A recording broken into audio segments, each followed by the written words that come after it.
sasabihin ko? Yan na. Hi!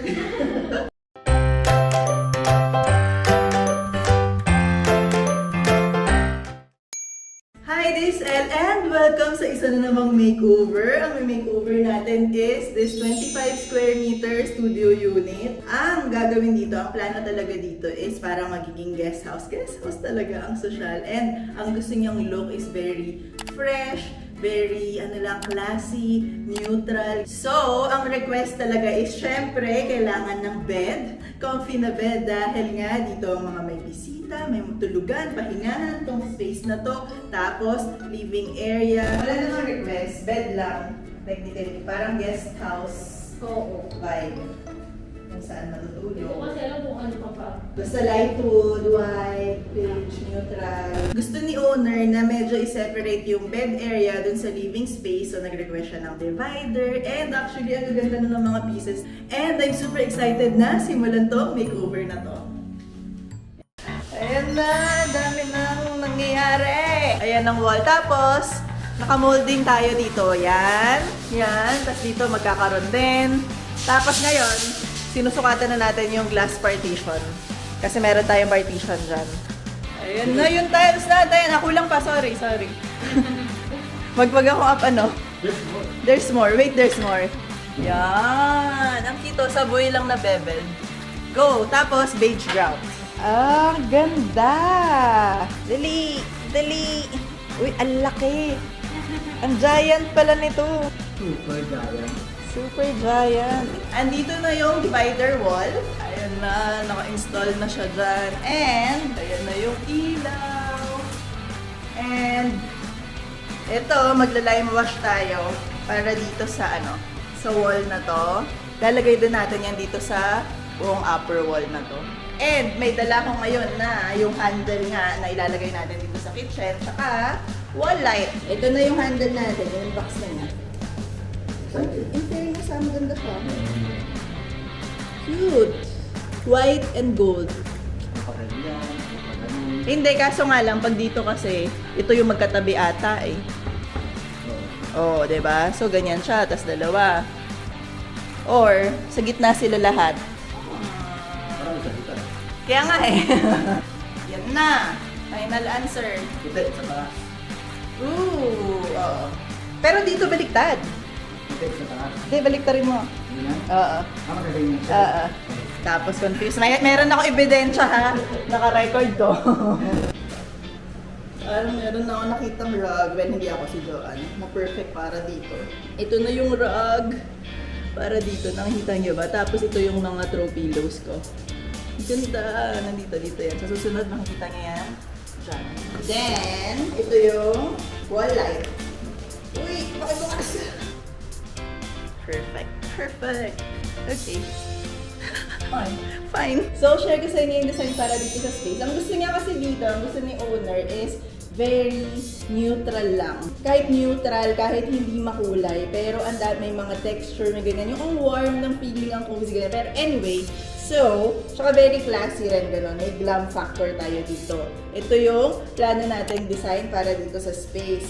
So, yan ang mini divider in between dito, the bed area, tsaka living area natin. Tapos, magkakaroon tayo ng mga molding dito sa mga walls natin, ganyan. Gusto ko ng mirror dun sa likod ng bed likod ng sofa para very, maliwalas, lumaki yung space. Then, dito sa kabilang side naman, maghahang tayo dito ng storage, tas dyan yung TV natin. Tas yan yung sa kabilang side, very simple lang, very clean, pero yun lang, so excited na ako para makita and ma-achieve tong plano natin look para dito sa space.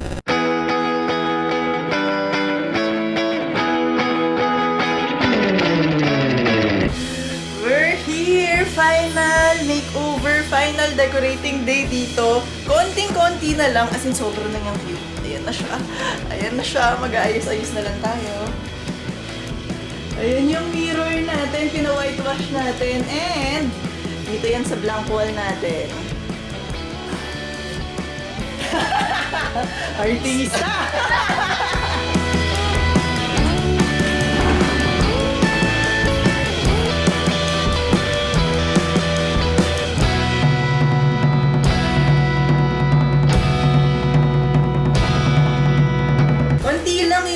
natin dito yung frames, yung artwork, kasi very minimal lang yung look natin. But, yung pinaprint ko para sa frame, 4 kasi yun. Ang cute lang look. Very nature. Very... Ayan. Ang hirap pag nakikita ko yung dita ko sa video. Chat ko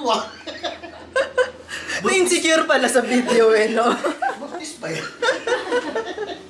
Ang laki ng chat. Kala ko ako lang yung conscious. Siya din pala. Tapos kaya nag-isipan ng damit ko. Crop top.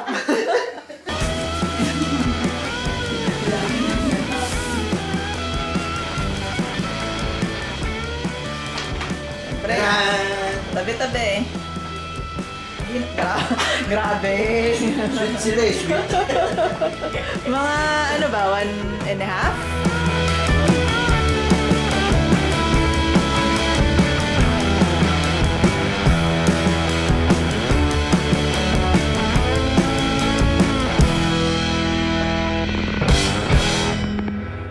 Finally, tapos na natin tong makeover natin dito sa 25 Square M studio unit na to. And excited na ako i-share sa inyo yung result, kaya alika na, tour ko na kayo.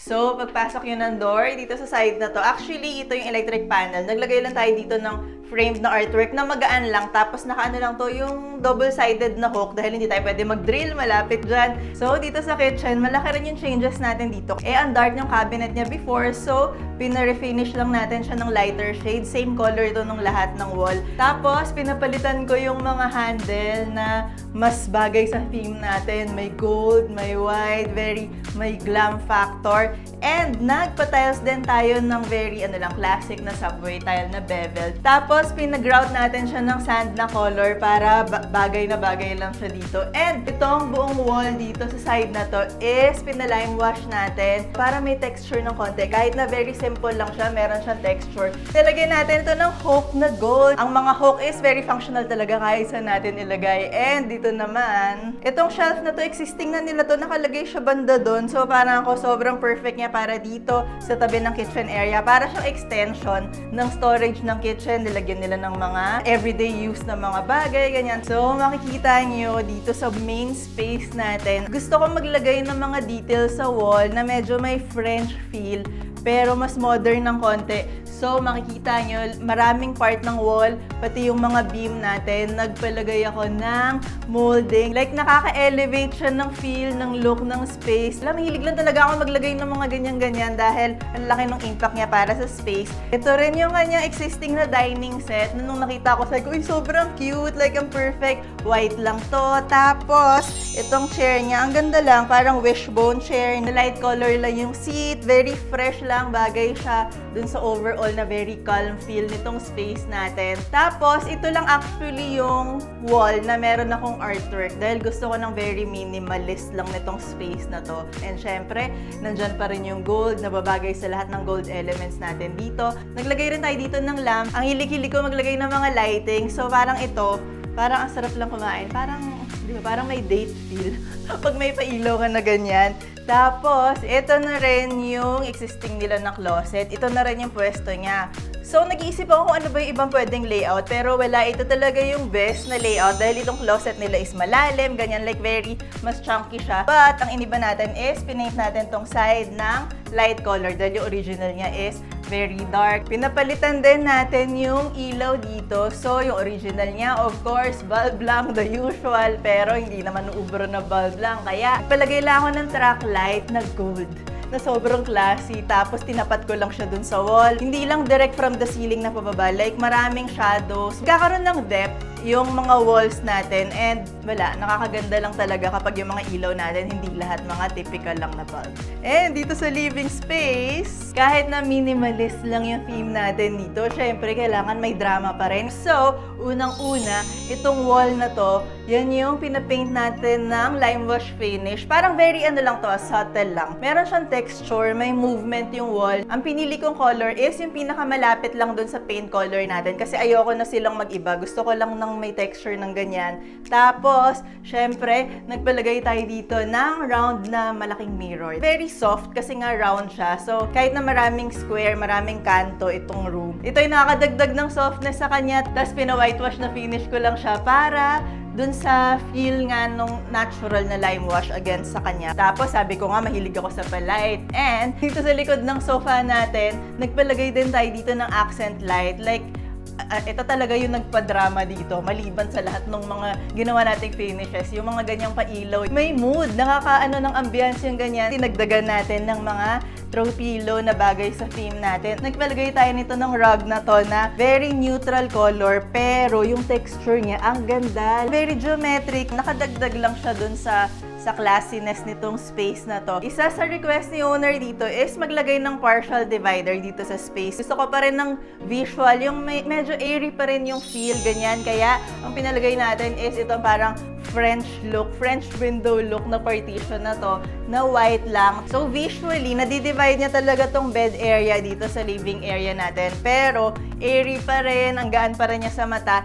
And, nagpalagay rin tayo dito na curtain para additional privacy dito sa bed area natin. Nagpalagay rin tayo nung curtain dito sa window niya kasi dati walang nakalagay dyan. So, parang nagmamatch lang sila, pero yung sa window is mas thick na curtain. Ito is mas parang linan lang na light na curtain. Dito naman sa bed area, pina-install natin tong parang statement light na gold. Parang sculptural yung feel niya. Yun yung gusto ko dito sa space na to. Kasi wala naman akong balak gawin sa ibang part ng wall.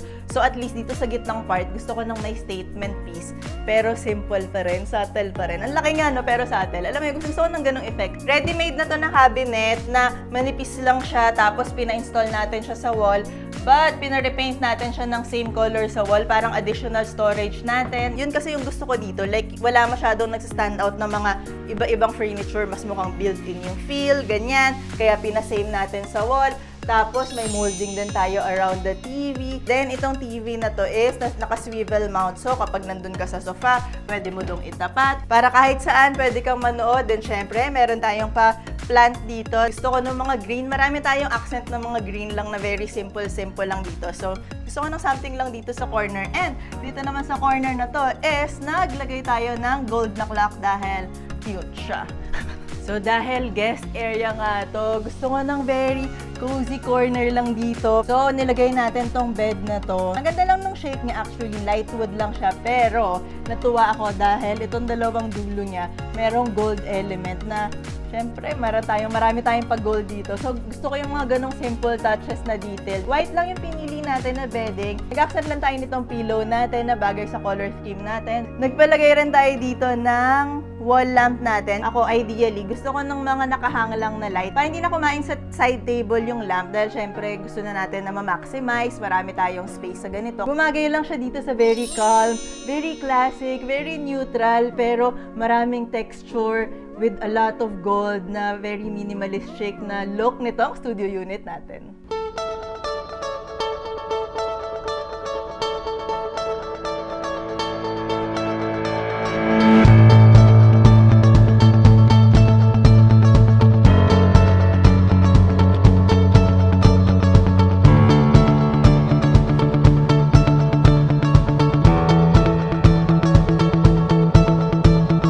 Ito na yung result natin dito sa makeover na to. And ang fulfilling lang na kapag from ko anong itsura niya before, sobrang yung comfy, sobrang yung cozy. Like, na-imagine ko yung mga guests na magsistay dito. Parang, hopefully, ma-enjoy talaga nila. Like, na-imagine kong matambay sila dyan. Like, ang ganda. Ang ganda-ganda talaga. Gusto ko rin lahat ng combination natin with the molding, with the lime wash wall, with the light, with the gold, with the greens. Wala lang. Hopefully talaga sila owner, pati yung mga guests ni owner is ma-enjoy nila tong space, matuwa sila dito sa space, and And wala, matuwa sila kung gaano ako natutuwa dito sa space nila. So kung ganito rin yung mga trip nyong feel, kahit yung neutral lang, ayaw nyo masyado ng color, katulad ko na mahilig sa color. Hindi ibig sabihin na kailangan maging super flat, maging boring, ganyan. Maraming way, katulad ng ginawa natin dito, para maging interesting, maraming texture, maraming, basta mga cozy, ganyan. Hopefully, marami kayo natutunan dito sa video na to and ma-apply nyo rin siya sa bahay-bahay nyo. Yun lang, until next time, bye!